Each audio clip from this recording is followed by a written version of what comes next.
What's going on, guys? Alex here at Stockton Car Wash. Today we have a much anticipated video. You guys loved the first video of my smaller setup, so today we're going to bring you guys along and show you guys the big boy, the big van setup, and we're going to tell you exactly how it differs from the small one and whether you should invest in a small van or a big van.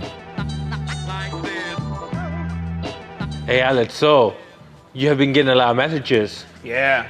What are they asking you? People really like that first video, the walkthrough of the smaller van. I think it's the more commonly used van, the Ford Transit. Here we have the Ford Transit 250, which is a bigger version of that Transit van. The most common question that I get is whether they should buy a small van, like the one I showed in the first video, or if they should go directly and invest into the bigger van. All right, so first question is the specs. What's the difference? This one looks wider. Yeah, I want to say it's almost twice as big, to be honest. So the Ford Transits come in different types of models. They have the low roof, which is this one. They have the medium roof, and they have the high roof. So I decided to go with this low roof just because in terms of accessibility, it's a lot easier. You don't have to, hop in the van to reach for your towels and stuff like that. And it provides you that nice, ample space that you need for detailing. When you first started, what van did you get? So the first van that we started off was a Ram ProMaster City, which is pretty much the equivalent of the Ford Transit that I made the video on. And we'll link it right here so you guys can go check it out if you haven't already. Why did you decide to get a bigger one? Good question, man. So a bunch of things. Whenever you start doing a lot of fleet vehicles, fleet services, tractors, you need more capacity, right? What I mean by that is you need a bigger generator, right? If you're gonna be running two different extractors at the same time, the small generator is not gonna cut it, and you need more water, right? Even though the pressure washer is the same size, the water tank does vary significantly. It's actually double the size. So sometimes you don't have to worry about refilling water again. You have enough water to cover as many vehicles as you can possibly wash in a day. Got it. So right here, I'm checking it out. There seems like there's a lot more space. Yeah. But is there any difference of the setup from the small one to this one? That's a good question, man. So no, right? In essence, it's the same exact setup with a couple differences, and I'll walk you through them. So the first difference that's super obvious is the number of bottle holders that we have here, right? In the other van, we have one on each side. On here, we have 3 on one side, and then we have another one on the other side, so it makes it a total of 4 bottle holders. Each bottle holder is having 5 different slots, which gives you enough room to store every possible chemical you can think of. This is the back. Yeah. What about the sides? Any difference? There is a difference. Before we move on to the sides, I want to show you guys something, right? So this specific setup comes with the slide out generator reel, right? So this is a massive generator. This can power your whole house pretty much, right? So we have it sitting on this very nice custom built slide out reel. The reason for this is in case, during the summer and here in California, it's super hot.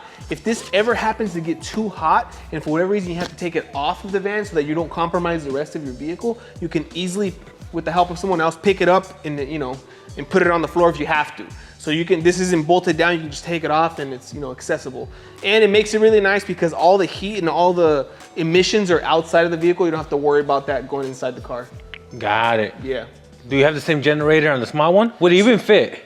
So no, this is actually twice the size of the generator, right? So that's what I meant. So if you ever want to run a vacuum, an air compressor, and 2 extractors, you can run it off of the single generator and not have to worry about overpowering it. Damn, it seems like a big boy, man. Yeah, it's super big, man. And like you said, like I said earlier, everything in here is double the size. So the air compressor is double the size, the water tank is double the size. We have 2 water tanks actually.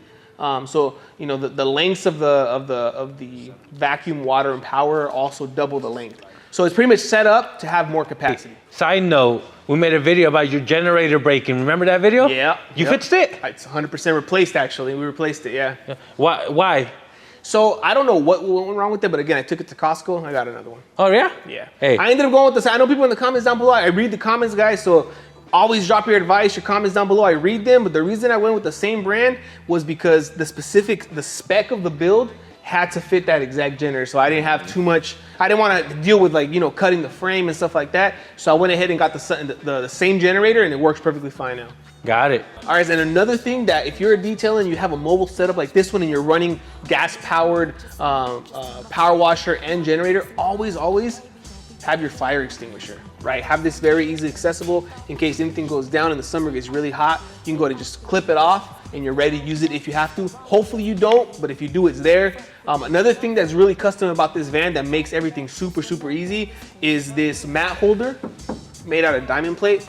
100% custom, very accessible. So you don't have to be, carrying those in the front of your van, kind of get wet, lost. And then we have the polisher holder, the dual polisher holder by Max Shine. And we also have the bottle holder, which I mentioned earlier, also by Max Shine. Super, super good quality, 100% recommended. We'll link them down below so that you guys can find those on Amazon. Use the link. It doesn't cost you guys anything, but they're super easy to find. Hey, quick question. You have a professional setup. All your vans Yeah. are professional setups. Do you advise someone to start with something like this or whatever they could afford and however they could do it? That's a really good question, Ray. I think, man, if you have the means to do it, I recommend it. It makes things a lot easier to do, more efficient, and more importantly, it looks very professional. However, you do not need this to start, right? I certainly did not start with this type of setup in any of my vehicles. As a matter of fact, I didn't even have a van when I first started. But if you have the money and you're not gonna go and get in debt to do it, then I 100% recommend it. Alex, roughly, how much should someone expect to spend on a setup? That's a good question, man. So the cost of the setup really depends on the kind of machines that you have in here, right? From your pressure washer to your actual pump, because these are all sold separately, to your generator, to your air compressor. So the quality, the brand of the machines that you have is going to make up your cost, right? So for example, this setup could cost you between $10,000 to $12,000. Yeah. All right, man. What's the next thing? Cool. Yeah, a lot of people just clicked off, bro, when you told them that price. I mean, again, you don't need that put the light. Hey, but we're keeping it real, man. Yeah. What you got over here? All right, so the biggest difference in the setups from the first setup that I showed you guys to this one really lies in the core of the van. In this van, you're gonna notice the water tank is massive, right? So that's gonna house up to 200 gallons of spot-free water compared to your 100 gallon, which is this one, right? So a lot of you guys are probably asking why we have two water tanks in here. This is the fresh water tank. This is the stuff that feeds into your pressure washer and you're gonna wash your cars. This water tank here is hooked up to a recovery system that's located in the back of the tank. That's gonna help you recover the water in the cases that you do. For example, if you're washing in a public parking lot, if you're close to a drain, we would lay the hazmat down. And then with a vacuum, you would suck up all the water and it would land in here, right? And then this right here is your outlet hose. So then this controlled by a valve here. So whenever this gets filled up, you just lift up the valve and then you dispose of the water accordingly. I've never seen anybody do that before. Yeah, Why do you do that? So you don't always need it, but if you are washing in a public area and they're gonna tell you, oh, you can't spill dirty water. If you're using degreaser, they could, the city could pull up on you and get you in trouble. That's why we ended up adding these to the big vans. So what I really like about this setup is how compact and well organized it is. A lot of the stuff that's in you can't actually see. We have a lateral shelf at the very end. Below it is our vacuum. And then in that deep corner over there is where our air compressor is located, as well as a water recovery system. So you can't actually see it, but it's down below, and it's all bolted down to the frame of the vehicle so that when you're driving around, you don't risk anything moving around. And again, it's 100% safe. Do you need a certain type of license or certain type of insurance to drive a van, a commercial van? That's a really good question. So you don't need the insurance, but it all depends how your business is structured, right? So obviously these are very expensive vans, especially if you bought it brand new, they're very expensive. And not only that, the equipment inside of it's very expensive. So I would recommend that you do have some kind of insurance to cover that in case of an accident, in case of theft, which is, more than common, because they are very expensive stuff. So there is definitely insurance to cover both of those, the vehicle as well as the equipment inside the vehicle. State Farm? State Farm. No, we actually use Geico. Geico. All right. And I heard it's about $50 to $100, maybe $150 a month. Could be. Okay, sounds good. All right, Alex. So what the people want to know, man, how much does something like this cost, a van like this? Yeah, it's a good question, man. So the prices on these vans, man, really skyrocketed when the whole virus pandemic occurred. Very hard to find. I got lucky enough to where I actually purchased this before the pandemic hit. So this is a 2021 Ford Transit 250, and it is a 6-cylinder EcoBoost. So this cost me about $40,000.